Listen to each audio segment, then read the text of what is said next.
Is it possible for you to get $132,000 in unsecured credit that you can use to build a business, buy a business, or invest in real estate or whatever you want to invest in? Well, the answer is yes. And in this video, I'm going to share with you the step-by-step process and exactly what to do to qualify for that $132,000. So let's get into it.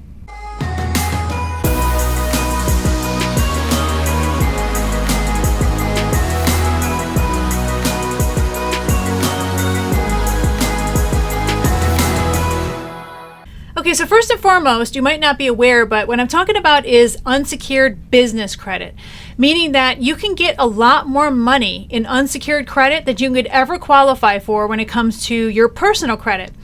So most of you are working on your personal credit right now. In fact, you're in the process, whether or not you're repairing or rebuilding or whatever the case may be. But ideally where we want to be is over a 750 mid-FICO score. Now, if you're not there yet, don't panic, because the steps I'm going to share with you are things that you need to start setting up if you do in fact plan on getting unsecured business credit in the near future. And so unsecured business credit is so powerful. I remember years ago, and I tell people this story all the time because I did this experiment. In fact, it was the last time I actually applied for a personal credit card, and it was through Bank of America. So they actually sent me 2 pre-qualification, pre-approval letters in the mail. One was for my personal use and one was for business. And so just for the hell of it, I decided to apply for both of the credit cards.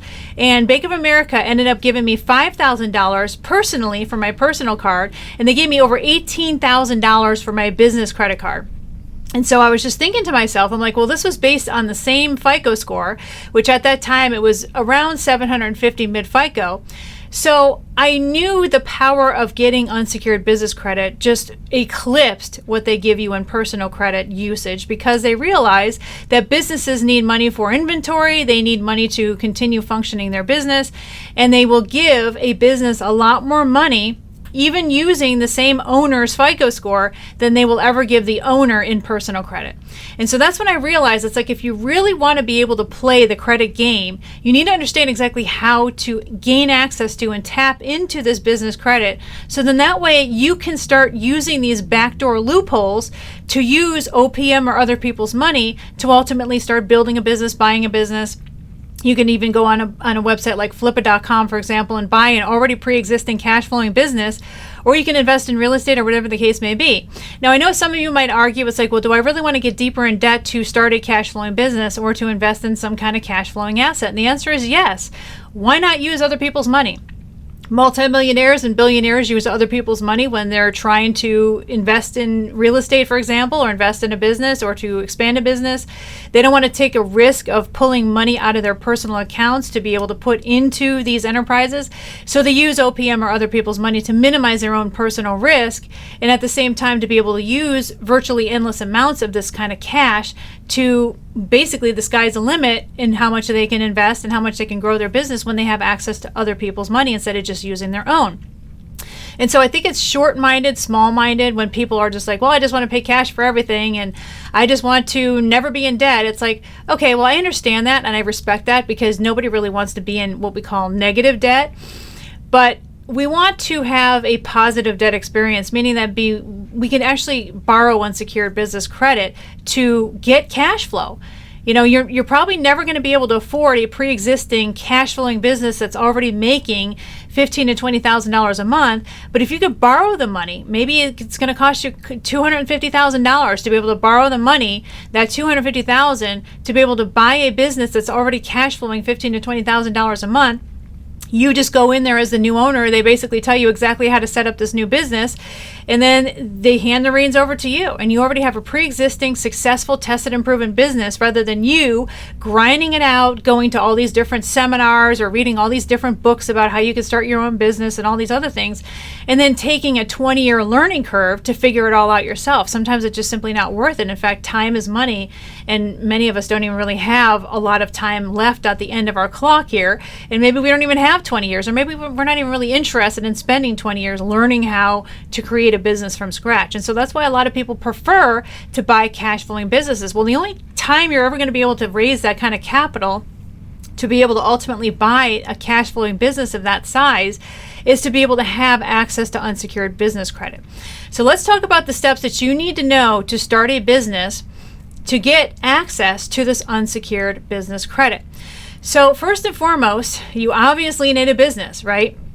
And so you could use one of my favorite companies is AmeriLawyer.com. I'll drop their information down below.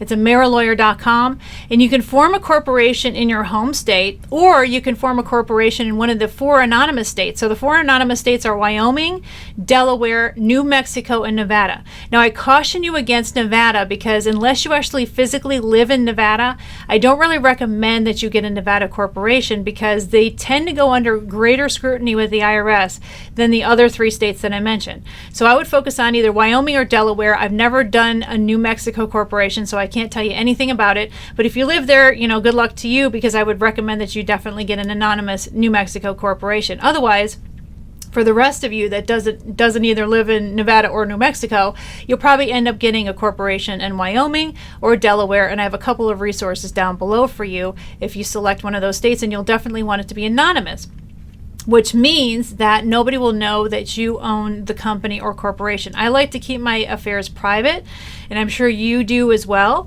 And so that keeps you off the books. Now, mind you, the government's always going to know that you own that corporation because they're going to have to tie your personal Social Security number to the EIN, or what's called the Employer Identification Number, for your corporation, which is essentially the Social Security number to your company. So every company should have its own EIN, which separates its entity from yourself, okay? So then that way you can, have a separate entity, separate bank account, and it's under its own identity. So that's the cool thing about it, is it becomes its own person, its own identity. Now, maybe you're just like, well, Monica, I don't know about this anonymous corporation thing. I'm okay doing it in my home state. And if you're okay doing it in your home state, then I do have a slight recommendation for you. You might want to actually use your personal name for your corporate name. So say, for example, your name is Mary Johnson. So you might want to get Mary Johnson LLC, or Mary Johnson Inc., or Mary Johnson Corp. So you could usually choose Corp, Inc., Co., which stands for company, LTD sometimes, depending on the state that you're in, for an S corporation or a C corporation. If you're going to get a regular corporation, which is typically what I do, all corporations are born a C corporation, and then you need to file IRS form 2553 to convert it from a C corporation to an S corporation. The problem with C corporations is that they do have double taxation laws, which means if you're going to be a corporation, you do not want to remain a C corporation. You want to definitely change it within mere weeks of you forming your corporation from a C corporation to an S corporation with IRS form 2553, which you're either going to have to fax or mail into them. It takes them roughly 6 weeks to be able to get you a piece of paper that says basically you're an S corporation, and then that gives you the very best tax benefits as a corporation. I know a lot of people like to argue with me about the LLCs.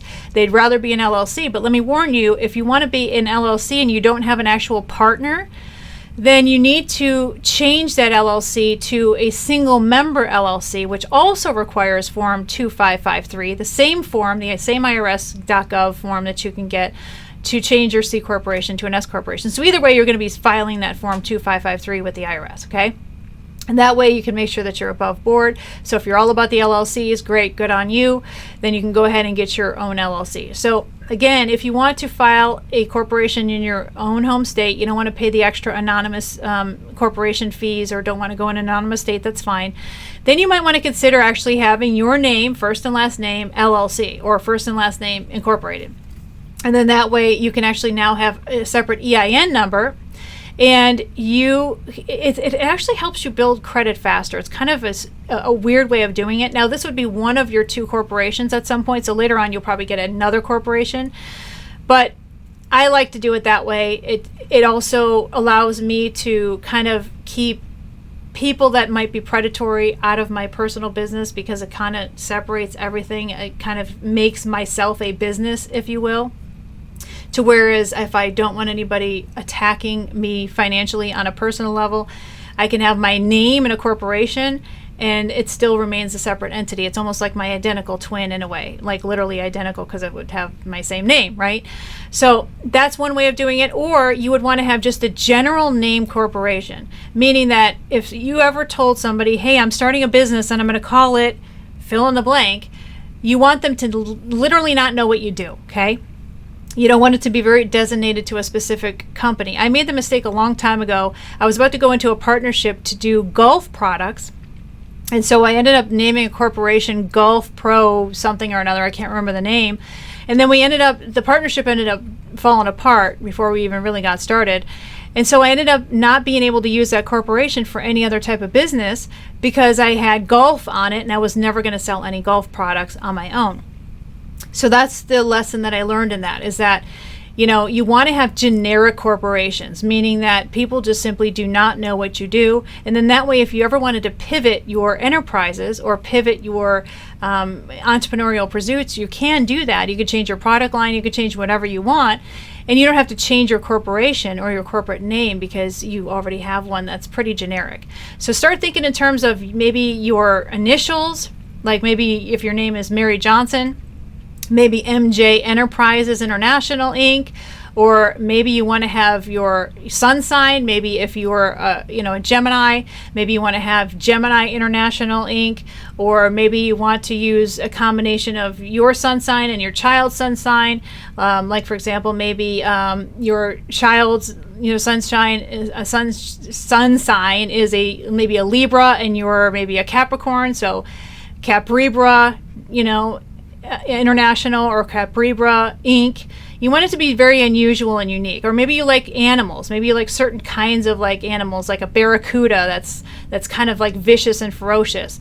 So you might have Barracuda International Inc. I don't know why I'm using international all the time, but I just want it to be as plain as possible, as generic as possible, so then that way I could use it for pretty much any kind of business activity. So start thinking about a name that you would want for your corporation. Now, even if you start a brand spanking new corporation, and if you have a decent mid FICO score, like 750 or above, and you don't have a lot of hard inquiries, like you don't want to have any more than 2 hard inquiries in the last 6 months, then you'll be able to access the type of credit that I'm going to share with you. And even better, if you can get all of your hard inquiries removed from the last 6 months to 12 months, then you'll be able to access this credit even with a lower mid-FICO score. So you can actually have a lower than 750 mid-FICO, even lower than 700 if you don't have any inquiries, which I did a different video about getting rid of hard inquiries. I'll link it down in the description box below. And then that way, once you get rid of all your hard inquiries, then you'll have a much better shot and chance at getting this unsecured credit, even with a brand spanking new corporation and even without having perfect personal credit. All right. So let me share with you some of the other strategies that you need to know in addition to getting yourself a corporation. So you form your corporation, you want to have some kind of virtual office address. A lot of these companies that form corporations can offer you a virtual office address as well as a virtual office phone number, so then that way you look as professional as possible. You'll also want to get yourself a domain that matches the name of your business. So for example, if it is Gemini International, then you want to try to get Gemini International Inc. or Gemini INTL Inc.com or something like that. And then when you're checking out, I like to use GoDaddy.com. So when you're checking out with your new domain, always have a .com, by the way. And when you're checking out, get the El Cheapo lowest budget email possibility that you can get, which I believe is about $1 to $2 a month, somewhere around there. And then that way you could set up a professional email address that would have your first name at mycompanyname.com or info at mycompanyname.com. You want to have a professional email address. So then that way when you're starting to set up your business credit, you start to look like you're a real business. You're not using huggybuggy1984 at gmail.com. You're not using something lame like that. You're not using your personal cell phone number for your business phone number. You're not using your home address for your business address. You need to look as professional as possible because they do have a different algorithm system when they're issuing out business credit, and they do line all of this stuff up. So if you're using your home address, you're using some lame Gmail address, the personal Gmail address, you're using your personal cell phone number, they're going to know. And they're going to give you less credit, okay? So that's why it's worthwhile to get yourself a virtual office address that also includes a virtual phone number, as well as getting yourself a professional email address. And then that way you can use that professional information on all of your credit applications. So then that way you can become more credit worthy. So let me talk to you about the different banks that can allow you to get upwards of $132,000 in unsecured credit. So the one that gives out the most the most unsecured credit right off the bat will be Chase Inc. They'll give you up to $50,000 right off the bat with a brand spanking new corporation, provided that you do have that higher mid FICO score and you don't have any inquiries, maybe up to 2 hard inquiries in the last 6 months. So Chase Inc. is absolutely phenomenal. They're the ones that I've gotten the most unsecured credit from with just one credit card right off the bat.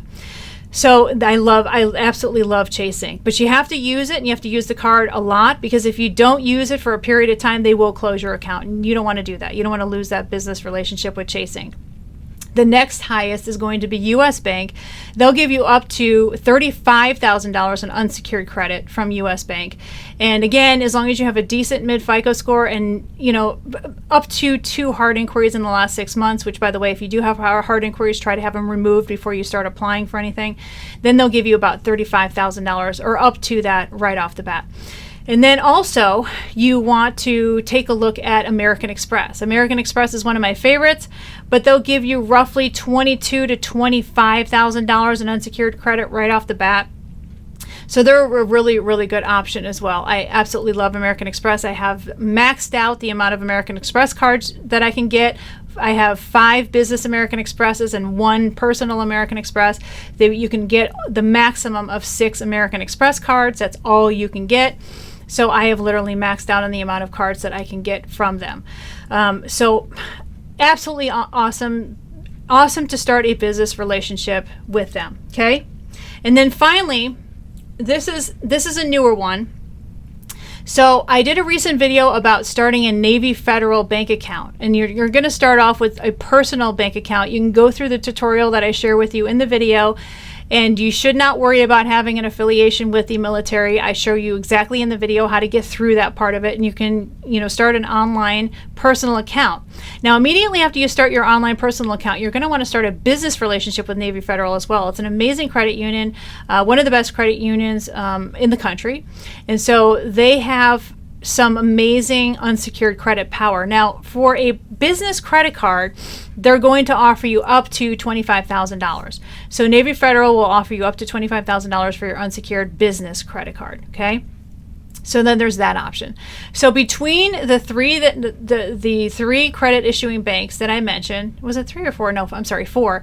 Between the 4 credit issuing banks that I mentioned, you'll get somewhere between $132,000 and $135,000 in unsecured credit by getting all 4 of those credit cards, those business credit cards.